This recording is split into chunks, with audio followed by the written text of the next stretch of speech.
Good afternoon, NABJ, and welcome to a conversation with former President Donald Trump. This discussion continues a decades-long tradition during election years of inviting journalists to discuss the policies and their impact with the candidates who are running for president, and the impact of those policies, especially in Black communities. Former Presidents George W. Bush, Barack Obama, and Bill Clinton have attended the NABJ conventions either as presidents or as presidential candidates in past years. NABJ is currently in conversation with Vice President Kamala Harris's team to schedule a Q&A either in person or virtually in September. As journalists, we use opportunities like these both to inform our reporting, but also to help voters understand the choices that they face in a consequential and historic election year. NABJ has partnered with PolitiFact to fact-check this conversation in real time. You can access that feed on social media using the hashtag NABJFactCheck. Again, the hashtag is NABJFactCheck. We have a lot to get to, and we do not want to waste any time, so let's bring out the former President of the United States, the Republican nominee for president, former President Donald Trump.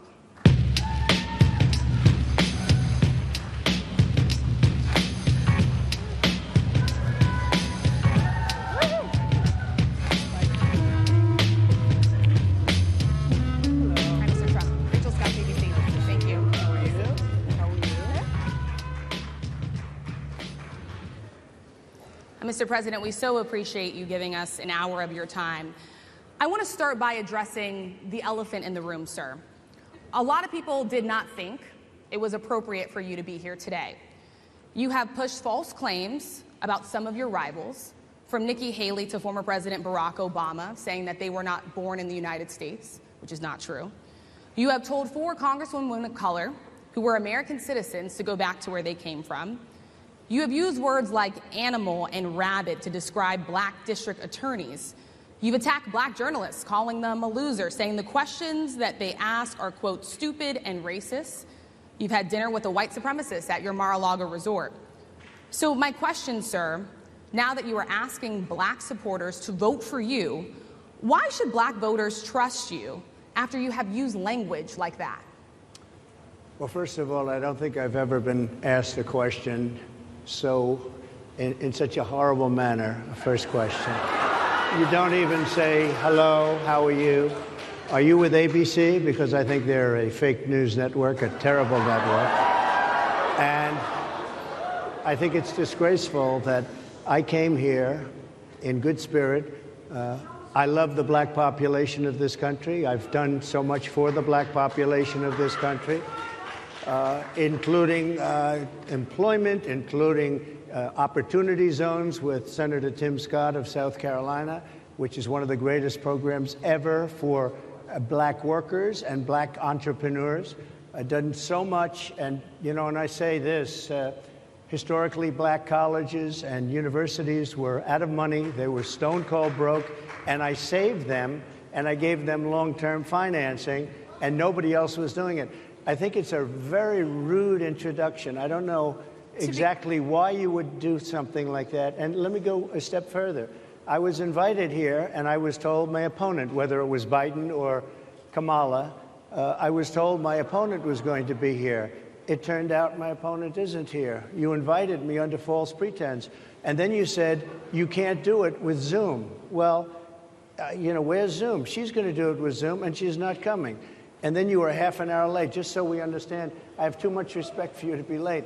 They couldn't get their equipment working or something was wrong. Mr. President, I would love if you can answer the question on your rhetoric and why you believe that Black voters should trust you with another 4 years. I have been the best president for the Black population since Abraham Lincoln. That's my answer. Better than President Johnson, who signed the Voting Rights Act? And for you to start off a question and answer period, especially when you're 35 minutes late because you couldn't get your equipment to work, in such a hostile manner, I think it's a disgrace. Let me just ask a follow-up, sir, and then we'll move on to other questions here.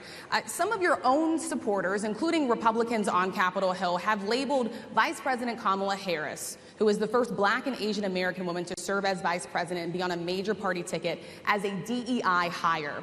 Is that acceptable language to you? And will you tell those Republicans and those supporters to stop it? How do you define DEI? Go ahead.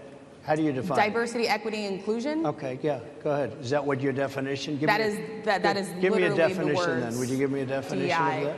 Give me a definition of that. Sir, I'm asking you a question, a very direct question. Define it for me, if you would. I just defined it, sir. Do you believe that Vice President Kamala Harris is only on the ticket because she is a black woman? Well, I can say no. I think it's maybe a little bit different. So I've known her a long time indirectly, not directly very much. And she was always of Indian heritage, and she was only promoting Indian heritage. I didn't know she was black until a number of years ago when she happened to turn black, and now she wants to be known as black. So I don't know, is she Indian or is she black? She has always identified as a black woman. She went to a historically black college. I respect either one, but she obviously doesn't, because she was Indian all the way, and then all of a sudden she made a turn, and she became a black person. Just to be clear, sir, do you believe that I think somebody should look into that, too, when you ask continue in a very hostile, nasty tone. It's a direct question, sir. Do you believe that Vice President Kamala Harris is a DEI hire, as some Republicans have said? I really don't know. I mean, I really don't know. Could be. There are some, and there are plenty. I know this lady right over there, Harris, is a fantastic person who just interviewed me at length. And we had a great interview, I think, and I heard you got very good ratings on that interview. You told me it was the longest one of your life, so we had a good discussion. Look, I want to talk about why you're here today. I mean, it is not lost on us how divided we are as a country. And as you were coming today, we really got to see that we are divided along the lines of race, along the lines of gender. And there is this question of, in this moment where we are, why come here? What is your message today? My message is to stop people from invading our country that are taking, frankly, a lot of problems with it. But one of the big problems, and a lot of the journalists in this room I know and I have great respect for, a lot of the journalists in this room are black. I will tell you that coming from the border are millions and millions of people that happen to be taking black jobs. You had the best. What exactly is a black job, sir? A black job is anybody that has a job. That's what it is. Anybody that has a job. All right. And Mr. President, they're taking the employment away from black people. They're coming in, they're invading. It's an invasion of millions of people, probably 15, 16, 17 million people. I have a feeling it's much more than that. And everybody's been seeing what's happened. The first group of people, the black population, is affected most by that. And Kamala is allowing it to happen. She's the border czar. She's the worst border czar in the history of the world. There's never been a border czar like this. She's never even essentially been. She said she was there once, but not the right part of the border. So she was a border czar. She's done a horrible job. These people are coming into our country, and they're taking black jobs and Hispanic jobs, and frankly, they're taking union jobs. Unions are being very badly affected by all of the millions of people that are pouring into our country. And one thing, as we discussed, many of these people are coming in from mental institutions, from prisons, from jails. They're gang members in other countries. Other countries are setting loose their prisoners. They're opening up their prisons and their mental institutions, and they're taking their bad people, drug dealers, gang members, and they're bringing them into the United States. And by the way, their crime rate is going down, and our crime rate is going to be a disaster. Mr. President, I want to get into how you address some of the issues with black communities. And I say that plural because we live in communities of color that are different. We're not all the same. We don't vote the same. We don't think the same. True. It's not monolithic. So as you come here today, I want to talk about something that bursts. And this is the weight of the inflation on this country right now. The nonprofit Money Management International recently released data from its mid-year analysis that we have found a 52% rise in people who are seeking counseling for being in credit debt. They're paying for food that is sky high on their credit cards, and now they can't pay that off. The credit counseling nonprofit MMI, as I said, is saying now that they've seen surges that they haven't seen since we were in a pandemic of people in financial trouble. Much of that falls on the shoulders of single moms, single black moms, when you look statistically. Yeah. How do you turn it around? What's your plan for the black community when it comes to money? So, first of all, it's very hard to hear you for whatever reason because of the fact that they have bad equipment, because I guess, this woman was unable to get the right equipment. But it's very hard for me to hear you, but I can hear every other word. It's very difficult, actually. But so I don't know if they can fix it or do something with it, but I'll do the best I can with it. The inflation is absolutely destroying our middle class, our working class, virtually every class. Inflation is a disaster in our country. Inflation is a country buster. It breaks every country. And we had, in my opinion, the worst inflation we've had. They say it's 58 years, but I think it's much more than that. It's been devastating. And if you just take a look at a lot of things they don't include, like interest rates. Interest rates went from 2.4% to 10%, and you can't get the money. People can't buy houses. They no longer have the American dream. Young people, young black people, they don't have the American dream anymore. They can't buy a house. They can't borrow the money because of the cost of the money. They can't buy it because of the cost of housing, because of the cost to build it, because of inflation. Inflation is a disaster, and it's destroying our country, and it's destroying the black community probably as much or more. So what do you do? Than any What's your plan? You know what we have to do? We have to bring down the cost of energy, and that's going to bring down the cost of inflation. This was all started with a bad energy policy by Joe Biden. By the way, just if I might, I was running against a man named Biden. You probably saw that. And he was losing very badly in the polls, and then he had a rather bad debate. I would say it was a bad debate. I would say it was one of the worst debates in history. And his poll numbers crashed. And instead of saying, you know, let's keep going, and maybe something happens the other way, they said, oh, we're going to replace him. Let's just replace him. That's like you're in a fight, a prize fighter's in a fight. He's not doing well. You say, let's bring in another fighter. So our whole campaign was steered toward him, and now we have to steer toward him. But ultimately, it's the same because they have bad policy. They have policies of open borders, unbelievable open borders, horrible energy policies. They want to get rid of, as you say, gasoline in cars. They want to get rid of oil. They want to get rid of efficient heating. Mr. President. Environmentally, what they're doing is killing our country. They're absolutely destroying our country. But the inflation is the thing that's hurting the black worker, the black population, and every other population within our country. Inflation is the worst it's been, I think, in over 100 years. And they'll fact check it. They'll say, it's only 58. Whatever it may be, they don't add all the numbers. They don't add the really bad numbers, and you can check that too. But inflation, Harris, is absolutely destroying this country and the people in our country. Yes, Mr. President, can I ask you another question that is also impacting black Americans? And that's very clear now. Good. I'm sorry? It's very clear. I hear you. Okay. So Sonia Massey, someone from Illinois, an unarmed black woman, was shot the other day in her home by a deputy sheriff.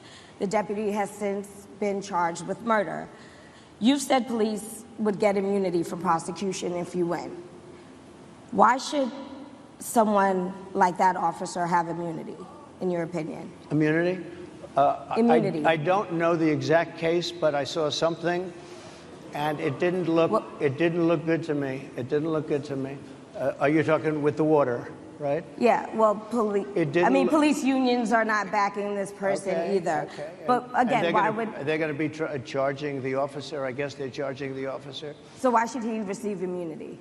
Well, he might not. I mean, it depends. It depends on what happens. I'm talking about people that are much different cases than that. We need people to protect ourselves. And by the way, in Chicago, as an example, a few weeks ago, July 4th weekend, they had 117 shootings and 17 deaths. Nobody wants that. Nobody wants that. We need to have our police officers have the respect and dignity back. In this particular case, I saw something that didn't look good to me. I didn't like it. I didn't like it at all. So can you get a little more specific back to the immunity question? Who would make those distinctions? Well, right now, for the most part, people are protected by their unions, by their police unions, or by their police departments.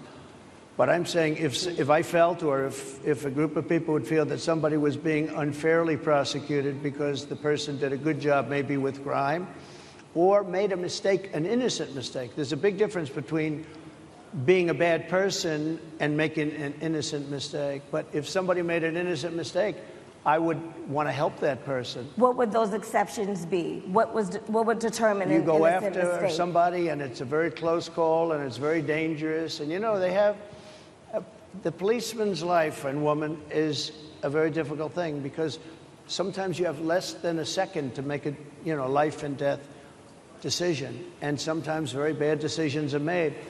They're not made from an evil standpoint, but they're made from the standpoint of they made a mistake. So I want to follow up really quickly. You know, I find it interesting because you do talk about reining in prosecutors, especially when it comes to prosecutors that are prosecuting you. Why doesn't that skepticism apply to law enforcement? Well, I've been prosecuted because I'm a political opponent of two people that have weaponized our justice system. I've been prosecuted. I just won the big case in Florida. Everyone said that was the biggest case. That was the most difficult case. And I just won it. Now, Biden has a similar case, except much worse.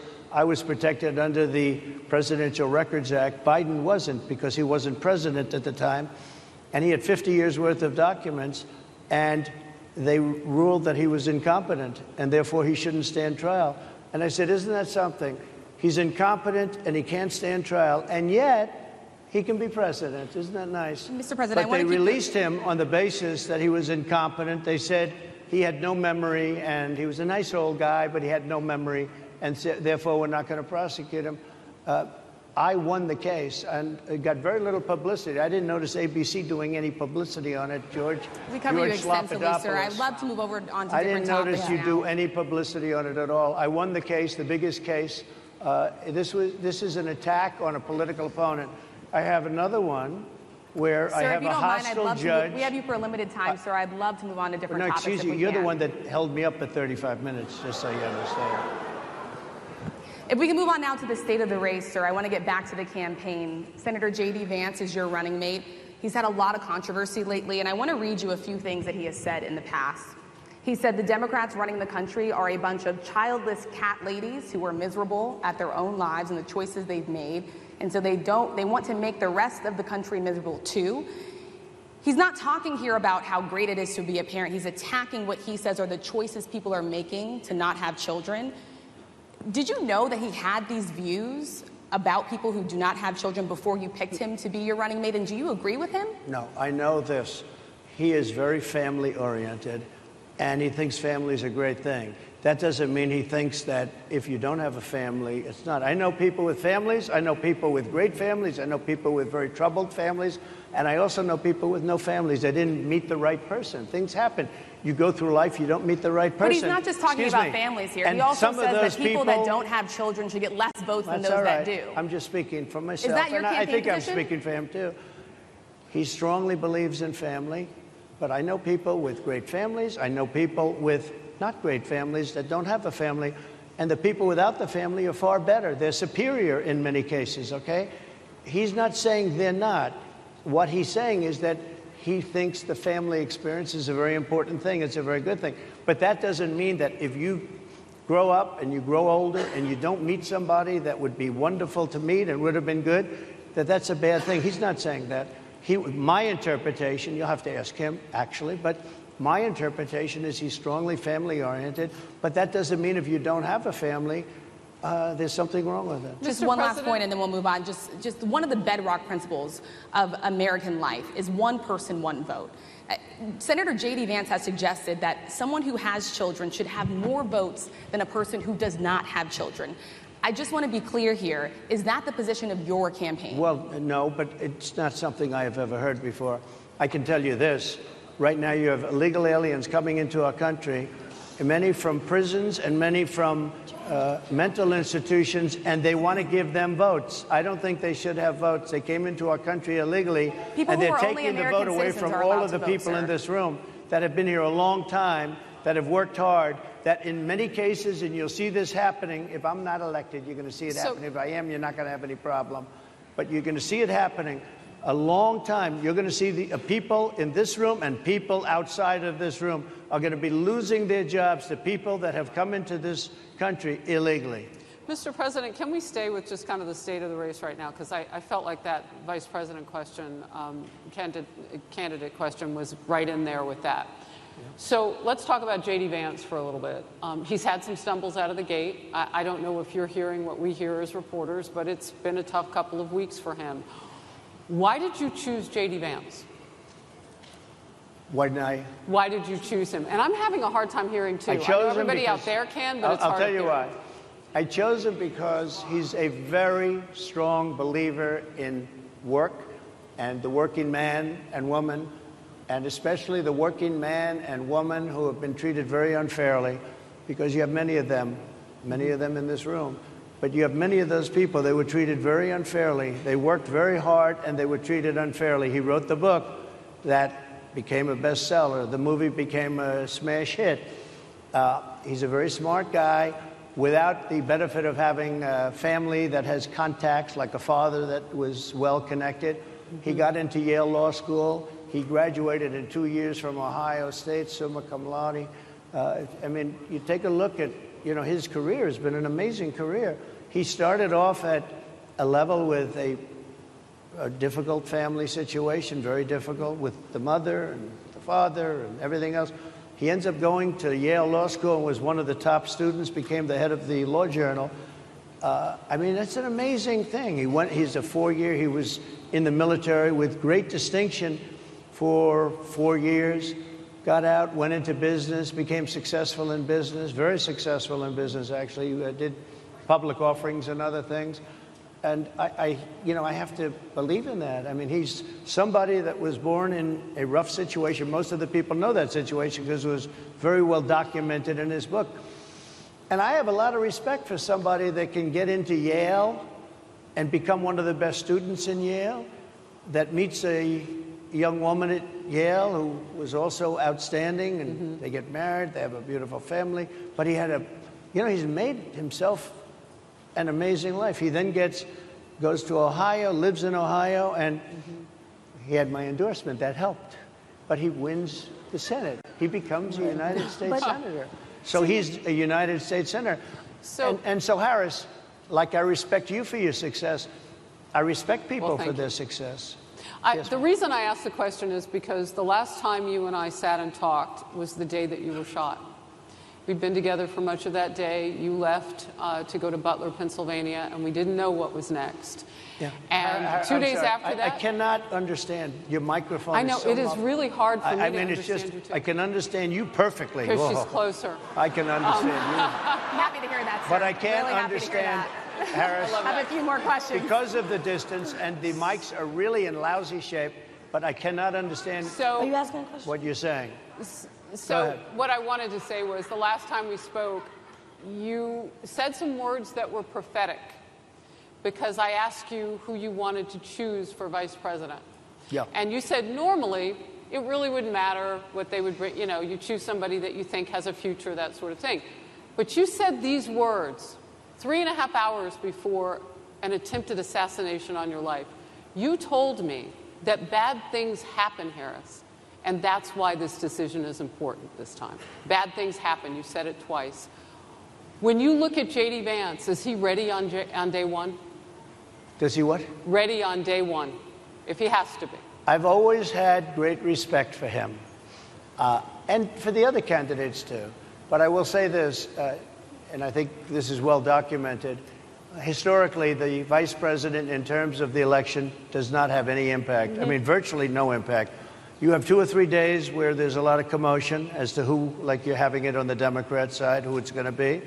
And then that dies down, and it's all about the presidential pick. Virtually never has it mattered. Maybe Lyndon Johnson mattered for different reasons of what we're talking about, not for vote reasons, but for political reasons, other political reasons. But historically, the choice of a vice president makes no difference. You're voting for the president, and you can have a vice president who's outstanding in every way, and I think JD is. I think that all of them would have been. But you're not voting that way. You're voting for the president. You're voting for me. If you like me, I'm going to win. If you don't like me, I'm not going to win. I'm going to get my JD Vance question in. JD Vance? I'm going to get my JD Vance question in. To your point and to Rachel's point, he, has a lot of opinions about childless women like myself or divorced people like yourself. Do you think, well, I mean, my but point at is least here. it was said in a friendly manner. My point is, do you think the Republican Party is getting a little bit too judgy about people's lives when you think about abortion or when you think about what JD Vance is saying? I don't think, look, I think that the Democrat Party is really the one that has the problem. I think they're radical on abortion because they're allowing abortion in the 9th month. They're allowing the But I death. think it's They're about allowing freedom, the death right? of a baby after the baby is born, based on Sir, the that governor is of illegal in Virginia. every state in the That's country. Based on the governor of Virginia, Executing a they're baby in allowing the every death state of the in the country baby is illegal. after it's born. It's a They're allowing crime. abortions in the 8th and 9th month. Well, of Democrats pregnancy. have denied I think they're right. that. And I That's think the the thing. Republican Party is actually much less. I think I've made them much less radical, perhaps, but the Republican Party, what we're doing is bringing it back to the states where everybody wanted it. Democrats, Republicans, liberals, conservative, everybody wanted abortion brought back. They didn't want Roe v. Wade in the federal government. They wanted it, everybody But the wanted majority it of back. Americans oppose Excuse Roe me. v. Wade being They overturned. They Multiple don't know polls have about showed that, this. sir. Right now, they're voting. It brought it back to the states. Now, I happen to believe in the 3 exceptions. Ronald Reagan believed with rape, incest, life of the mother. I do. I think most people do. I think most Republicans do also. But if you take a look, right now they're doing, it's an amazing thing, out of the federal government, it's in states, and people are voting. And I will say, Ohio is, let's call it a more liberal version, has been approved. Kansas, the same thing, a little bit surprising to a lot of people. But the people are now voting. And it's taking this issue that's been going on for 52 years and has torn our country apart, and it's giving it to the people to vote on. And they're voting. And many states have already voted. Others are in the process of voting. And it's bringing it back to the people and a vote of the people. And it's not at all radical. And again, you have to follow your heart. I happen to believe in the 3 exceptions. Most people believe in the 3 exceptions. Most Republicans believe in the exceptions. But they don't want to see an abortion in the 9th month or the 8th month. Almost everybody agrees to that. And they certainly don't want to see, in the case of the governor of Virginia, the former governor, I might add, who said, we set the baby aside and then we decide what to do. Meaning, what do? We execute the baby. That's a radical, horrible position. And some people want that. I don't want it. Most people don't. Thank you. Can I just pivot really quickly to another question about, you brought up health, Harris. You're an active man. We see you golfing all the time. But if you win, you'll still be president at 82, No. which is older than Biden is right now. But not Would you- mentally. Look, mentally. Here's the question. He's shot. But most people, Would you consider? most people, I know many people in their Yeah. 80s and their 90s that are in great shape. Some of our greatest leaders. You look at throughout the world history, the greatest leaders, some of the greatest leaders in the world were in their 80s. But here's the question. Would you consider stepping down if you felt that your health was declining? Or would you? Oh, absolutely. And who would I make, think I'd know. How would you make that decision? I think I'd know. Look, if I came onto a stage like this and I got treated so rudely as this woman treated Oh my me, goodness. and I'm fine with it because she was very rude, sir. Very rude. That was a nasty, that wasn't a question. She Sir, didn't you ask can me a answer the question. question. She gave a statement. That wasn't a question. I repeated You your can answer the statement, sir, question. actually. You said you would. You would Oh, make that absolutely. decision If to I step thought down. that I was failing in some way, I want people to be sharp. I'll go a step further. I want anybody running for president to take an aptitude test, to take a cognitive test. I think it's a great idea. And I took 2 of them and I aced them. Well, can got I them. just- I took 2 of them. But let me ask you. Yeah. I would like to have people running for president, and I don't mean because they're 75 or 85. I think anybody running, I'd like to do it. People say it's not constitutional. I would like to have something passed where you can do it. I think we should know. I mean, I've watched what's happened in the last couple of years under this gentleman, and our country is a mess. We have inflation. We have the millions of people falling in. We have Afghanistan, which was the worst, most embarrassing moment in the history of our country. What he has done to our country, and her too, What they've done to our country, she has been a horrible vice president. She's considered the worst vice president in the history of our country. Don't mean to interrupt you, but would you consider taking the cognitive test? Mr. President, I would love to and do make it it public. Well, I've already taken 2 of them, but I'll do it again. Mr. President, how do you intend to... I suggested, Harris, that let's take one. I said, Joe and I will go and take a cognitive test. Now, I'd do it with her, too. I would do it with her also. You know what? She failed her law exam. She didn't pass her law exam, so maybe she wouldn't pass the cognitive test. Mr. President, Are you saying she wouldn't pass? Just to be clear, I'm just giving you the facts. To be clear, you don't think Harris? how do you intend? She didn't pass her bar exam, and she didn't think she would pass it, and she didn't think she was going to ever pass it. And I don't know what happened. Maybe she passed it. She did pass it. There's a man over here. I think he must work for Mr. her. President, I would love to ask you about January 6th. You've called yourself the candidate of law and order. Yeah. When Time Magazine asked you if you would consider pardoning all the rioters, you said, yes, absolutely. Sure. You called them patriots. 140 police officers were assaulted that day. Their injuries included broken bones, at least one officer lost an eye, one had 2 cracked ribs, 2 smashed spinal discs, another had a stroke. Were the people who assaulted those 140 officers, including those I just mentioned, patriots who deserve pardons? Well, let me bring it back to modern day. Like about 5 days ago, we had an attack on the Capitol, a horrible attack on the Capitol. You saw the people that were protesting and spraying these incredible monuments, bells, lions, all these magnificent limestone and granite with red paint, red spray paint that will never actually come off, especially on the limestone. It will never, I'm a builder, I know about this stuff. It'll never, you'll see it in 100 years from now. They viciously attacked our government. They fought with police. They fought with them much more openly than I saw on January 6th. What's going to happen to those people? What's going to happen to the people in Portland that destroyed that city? But, sir, my question is on those. What's going to happen to the people that tried to burn rioters who assaulted officers. You have to would you pardon what's those going to people? happen? Oh, absolutely, I would. You would pardon those? If they're innocent, I would pardon them. They've been convicted. And by the way, the Supreme Court just well, they were convicted by a very tough system.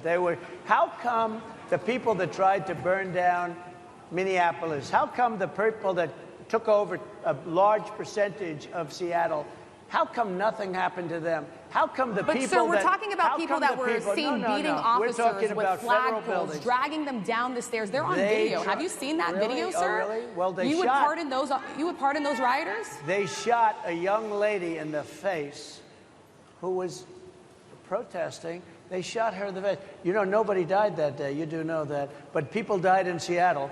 Nobody died, but people died in Minneapolis. You know people died in Minneapolis. And nothing happens, and nobody ever talks, and nothing happens to those people. But you went after the J6 people with a vengeance.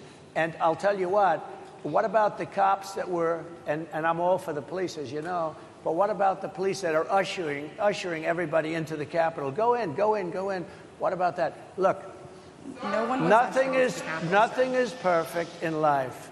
But you have people from Minneapolis, you have people just from 5 days ago in Washington, D.C. They were having fistfights and fighting with the police. They were spraying and destroying. They were desecrating our monuments in Washington, D.C. 5 days ago, and nothing happened to them. And you can't have 2 systems of justice. That's why they went after me as a political opponent, because they felt they couldn't win without doing that. And we're going to win our cases, and we're going to be vindicated. But I have to spend a lot of time on that and money. That's what they want. After the election, they won't care. Although in my case, I think they probably will, because the hatred is pretty deep. But I'll tell you, they went after me as a political opponent. That's never happened in our country before, and it sets a terrible, terrible precedent. What do you do on day 1 if you win? What's your first thing? What do? I close the border. And I do 2 things, because I can do a lot of things simultaneously. I close the border. We don't want people coming in. We want people to come in, Harris, but they have to be vetted. They have to be checked. They have to come in legally. I want people to come into our country, but they have to be vetted. They have to be checked. So when you say, what do? That, and I drill, baby, drill. I bring energy way down. I bring interest rates down. I bring inflation way down, so people can buy bacon again, so people can buy a ham sandwich again, so that people can go to a restaurant and afford it. because right now people can't buy food. Your grocery bills are up 40, 50, 60%, right? She's agreeing to me. Oh, she's agreeing. Thank you. I like you very much. Mr. President, I think we are. But it's true. Your grocery bills are up, and then they're mandating that you buy an all-electric car. You know, Elon Musk endorsed me, and he's a friend of mine. He's a good guy. He's a smart guy. But I'm against everybody having an electric car. Okay, I'm very much against that. You have to be able to, if you want a hybrid or if you want a gasoline-propelled car. But you know, we have more liquid gold, gasoline, oil, under our feet than any other country, more than Saudi Arabia, more than Russia, more than any other country. I want to use it. I want to use what we have. I want to bring down prices, bring down costs, and I also have to stop the invasion. And remember, they're taking your jobs. These people coming in are taking your jobs. Project 2025. I think we have to leave it there by the Trump team. All right. So leave it. That is the last word. Thank you so much, Mr. Trump, for coming today and joining us. Well, thank you very much. They've been telling us. Thank you. Thank you, everybody, very much. Great honor. Thank you, Mr. President. Thank you. NEBJ will email about details regarding a conversation with Vice President Kamala Harris in September. Thank you. Thank you very much. Thank you, sir.